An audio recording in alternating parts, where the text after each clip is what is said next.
Hey, this is Bo. The holidays are a time for special traditions, and that's why my parents love their Aura digital picture frame, because they can see my kids, which is their grandkids, okay? And my favorite holiday tradition is throwing a beef tenderloin in the oven and enjoying a glass of bourbon.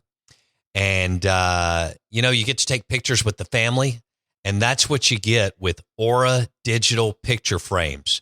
Your parents, grandparents can see you and the kids, and that's awesome. So save on the perfect gift by visiting auraframes.com to get $35 off Aura's best-selling Carver matte frames by using promo code BOWBOUNDS at checkout. That's auraframes.com. AURA frames.com, promo code BOWBOUNDS. This deal is exclusive to listeners, so get yours now in time for the holidays. Terms and conditions apply. Go to auraframes.com, AURA frames.com. Your parents or grandparents will absolutely love the Aura digital picture frame because they'll get to see you and the kids all the time. I've got a lot of grandbabies, like a lot. And when it comes to finding a gift for each of them, it could add up. But this year, while I was making my way through Walmart, I realized I don't have to spend a lot to get the gifts they'll love. An OPI mini Manny set. I'm going to do so much nail art. Oh, yeah! A Lego set. Might own a Walla water bottle. Ooh, and that's just half of them. Shop great gifts they're sure to love for $25 and under at Walmart. Did you know Nationwide is so much more than a great insurance company? They're one of America's largest financial services companies. Like how I'm more than just quarterback Peyton Manning, I'm also meditating Manning.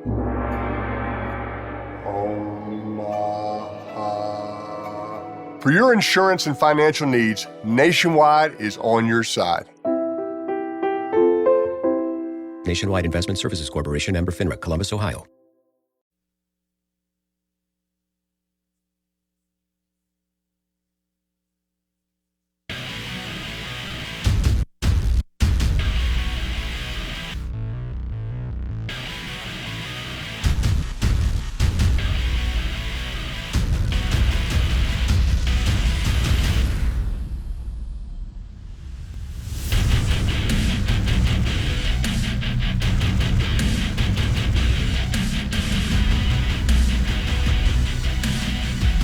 Oh, man.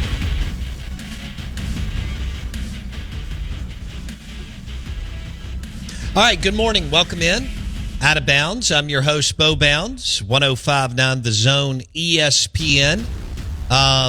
If you need a video board for your school, university, business, hospital, you want to call Sound and Communications, soundcomav.com. Your next video board, video wall, or they can do video boards too, but definitely soundcomav.com. Your next video wall for your lobby, your conference room, to kind of show what you're doing, hospital lobby, law firm, business, school or university. It's powered by Sound and Communications, soundcomav.com. We want to welcome in Mike Detillier, WWL Radio TV New Orleans. Mike D joins us on the Farm Bureau Insurance guest line. All right, Mike D, so some good news for LSU fans. Garrett Nussmeier will remain at LSU and not go to the draft. Plus, LSU lands Michael Van Buren for Mississippi State. And, of course, some other players have joined the LSU team from Virginia Tech and Florida and so on. So it looks like after a rough year for Brian Kelly, things are trending well the last week or so for LSU, right? Yeah, it's about time.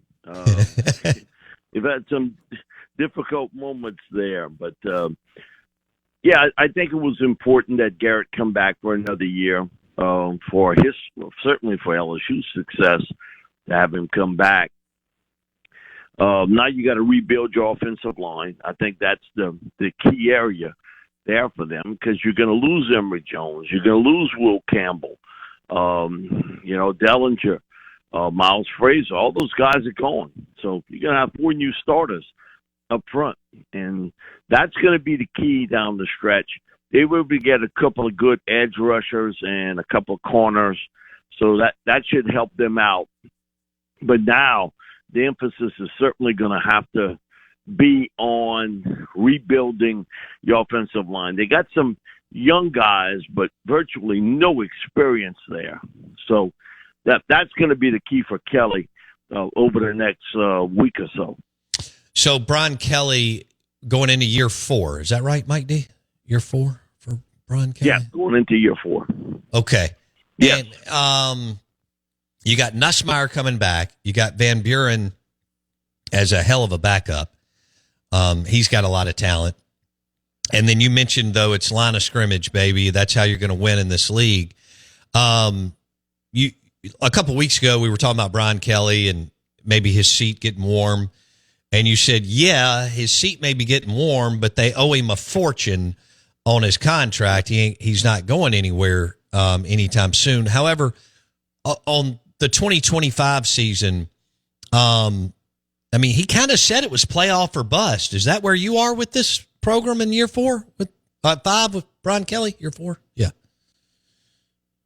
Well, he said that year 3 would be the year. He's pointed out where he's been in other places that the 3rd year is when they made that run, and it didn't happen this year. So maybe he's pointing at year 4, and he sort of kind of stuck it back at some of the reporters that I'm keeping receipts for next year, and I'll see y'all in the playoffs. Ooh. He is setting himself up again with this, getting there. And I get it, and I think you got to dream it before it happens. But he understands the pressure that's involved in coaching at LSU. They're not worried about no 8-win season or 9-win season. Right now, it's about all about getting to the playoffs. Okay. And look, he's a good coach. Do you believe in him? Do you believe that he can retool this roster through high school recruiting and the transfer portal, and with Nussmeier coming back? He hadn't played that much football, Mike D, but he's a talented young man. There were other guys in the league that had played a lot more, in Carson Beck and Milroe and even Quinn and Dart and hell, Brady Cook. I guess I could go on and on. But that's huge for Nussmeier to come back after playing all year. LSU could put themselves in a good position. Now you got road games at Ole Miss, at Bama, at Oklahoma. You had a great home schedule. So we'll see how that looks. Do you believe that they can do this and finish in the top 12, Mike D?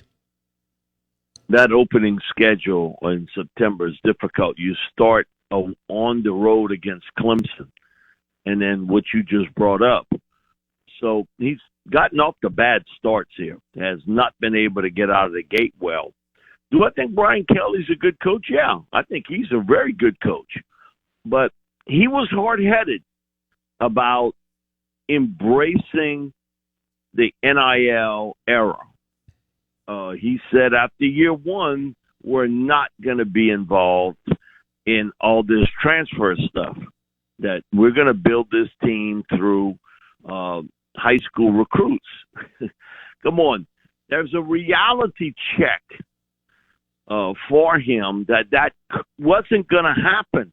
You can't do it like that in this world today. You're just not going to be able to. You're going to have to be able to juggle the high school recruiting and also being able to get transfers. But he was hesitant, very hesitant, to get involved with that. And I said at that time, I don't understand what he doesn't understand, that he's not going to be able to just build through high school recruits. the world changed, and he's got to change too. And I think it set back his team at least a year when he didn't embrace it. And now he's fully embracing it. It was the guy that just a couple years ago, we are not going to get involved with all this transfer stuff, and we're not going to pay you to come here. Okay, come on. You got to be real somewhere along the lines. He said that last year when he lost two defensive linemen, one to Miami and one to Oklahoma, that he wasn't going to be involved with that. Then at his last press conference, I've embraced it. We're going to get a lot of help through the transfer portal. He just, again, the reality check is this. Who around him was telling him that? Even if you believe to a certain extent, don't you have people around you that would tell you, hey, coach, we got to be able to change. We're going to have to go after these players in the transfer portal. So, listen, head coaches do get surrounded by people that don't tell them anything negative. Right. That's right. And that's in other worlds too now. Sure. That's in business worlds too.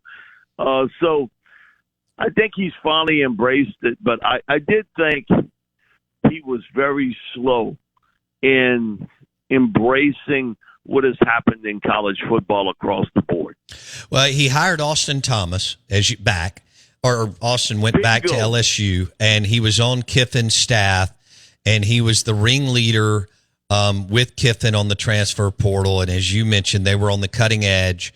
And I think hiring Austin Thomas away from Lane Kiffin and getting him in the mix is when he realized, Mike D, what you're talking about. The two cycles before, the last two, he didn't get into it. And now all of a sudden they're number one. Now, whether y'all stay number one or not doesn't matter. You're going to add some players. You're adding big time names.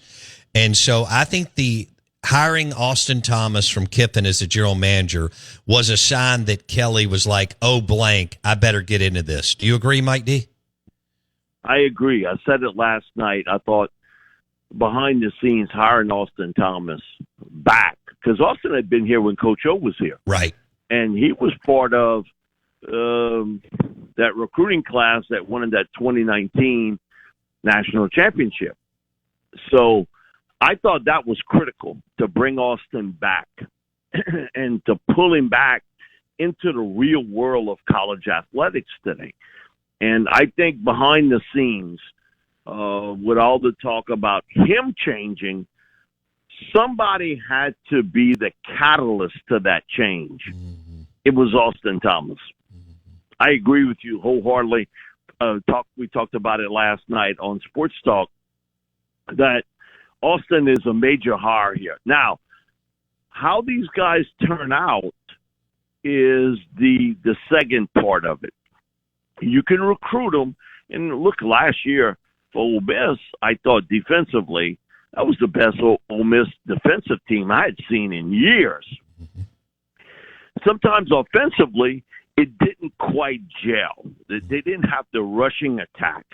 And when you lose a star back like what they did to Ohio State and Judkins, you understand. But I think it gives you the best shot to win.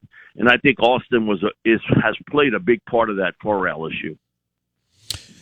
I can't wait to see the number as far as how many players Kelly and the staff bring in. But again, as Mike D and I are discussing, LSU hired Austin Thomas back as their general manager, and they hired him away from Lane Train and Ole Miss.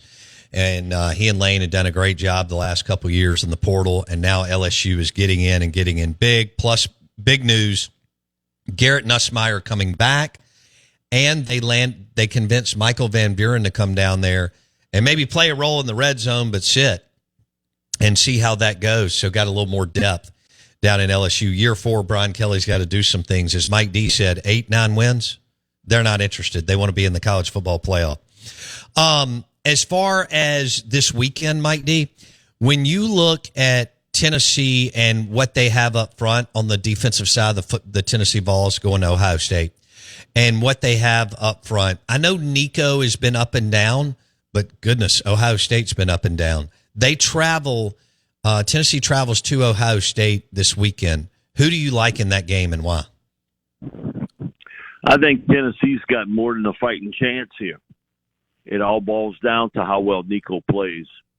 You look front seven-wise, Tennessee is really good defensively. Secondary-wise, is maybe they're not as good as you'd like them to be, but Ohio State's passing attack is not great to begin with. Offensively, they're going to try to run the football. You know that's just how it is with them. But it all boils down to Nico being able to piece together a big game here. The pressure's all on Ohio State.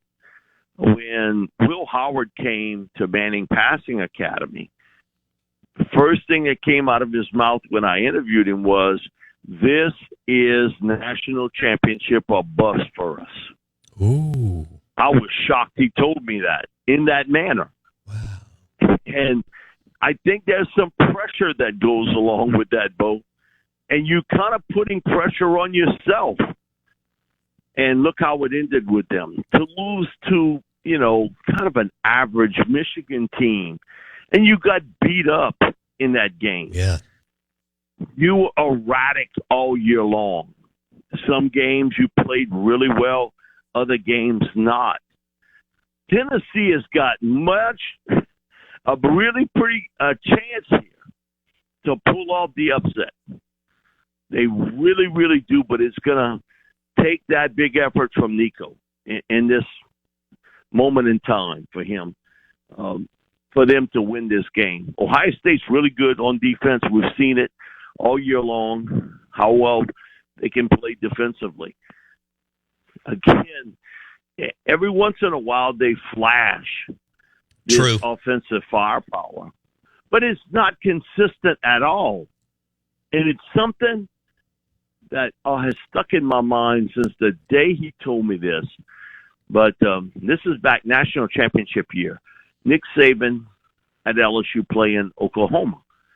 We had Barry Switzer come do some pregame for us on WWL. He did 2 segments. And he made that comment that the team that ends the season never shows back up again. In a couple weeks, either you better or you worse. Now, that was not the NIL era, transfer portal era. He was talking more about coachings looking for other jobs, players looking toward maybe coming out early for the NFL draft, that sort of thing. But it applies more today than it even did when he said it, that the team that ends that season, you never see them again. Wow. Either you get better or you get worse. You don't stay the same. And I'm intrigued with how that's going to apply to Ohio State and how it ended for them.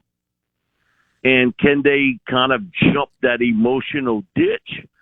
And Ryan Day has won a ton of games. But in some of the big games, his teams haven't played well. And now, this new format, how it gets handled, all the pressure is on Ohio State. Heck yeah, it is. All of it. And so now Josh Heupel, he can kind of play with house money at this stage. He really can.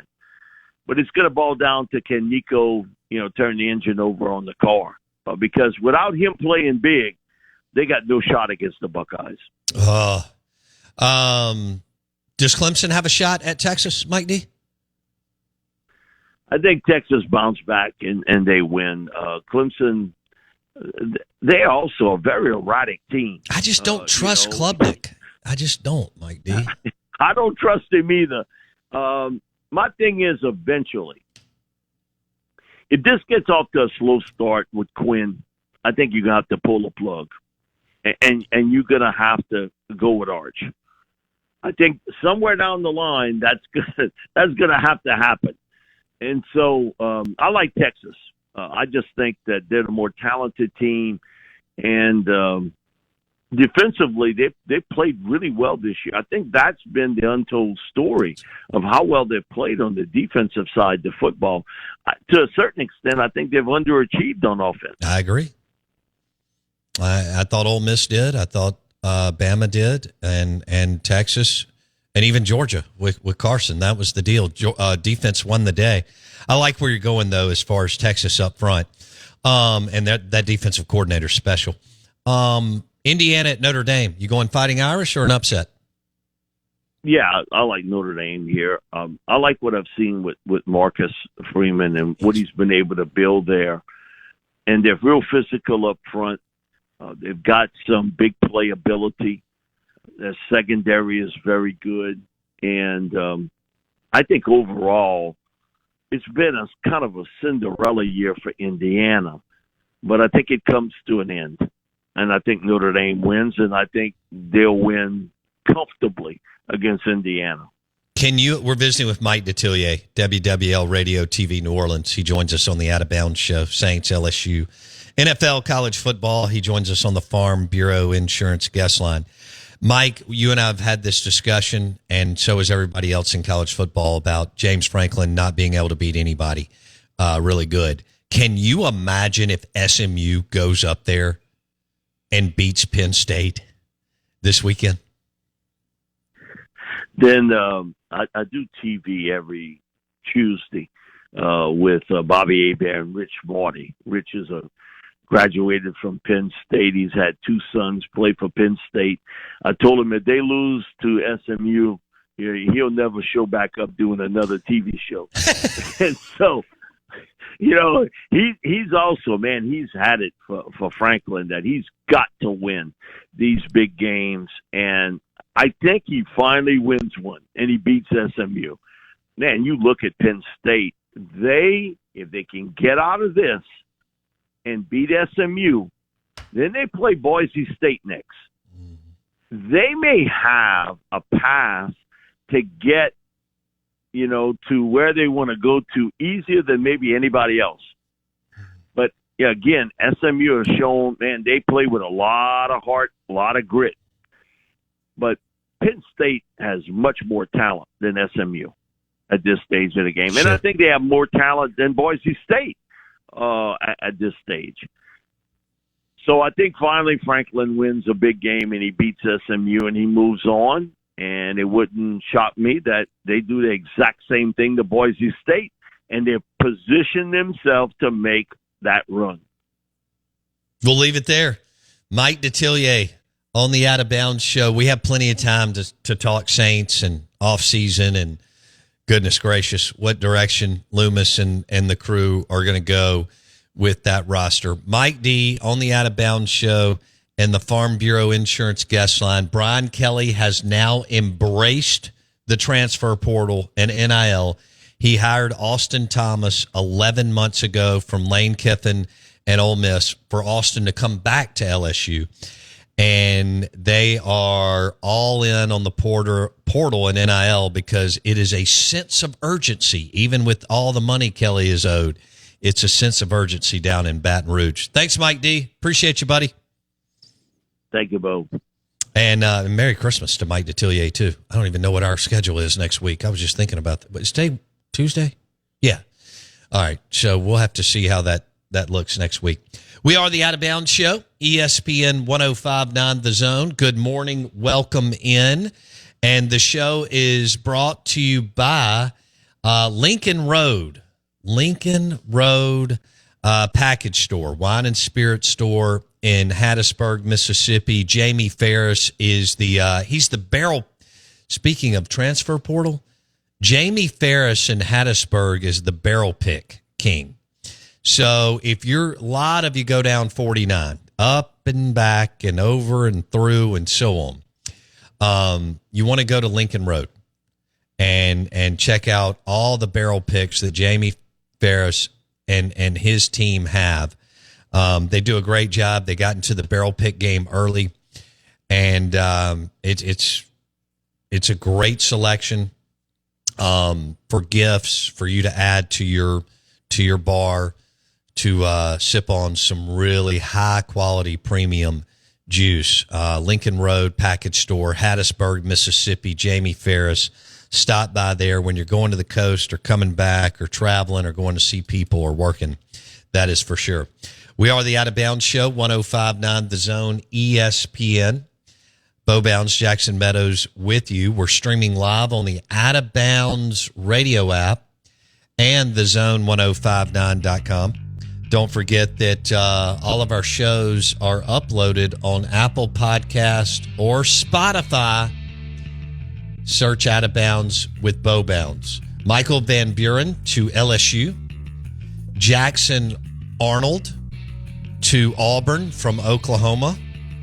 Blake Shapen is back at Mississippi State.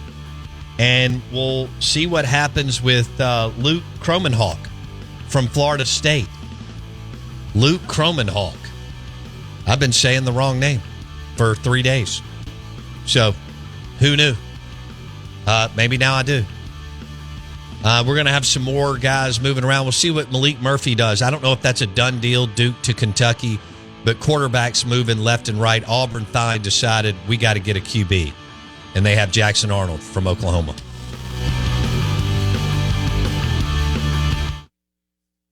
Ryan Seacrest here. When you have a busy schedule, it's important to maximize your downtime. One of the best ways to do that is by going to ChumbaCasino.com. Chumba Casino has all your favorite social casino games like spin slots, bingo, and solitaire that you can play for free for a chance to redeem some serious prizes.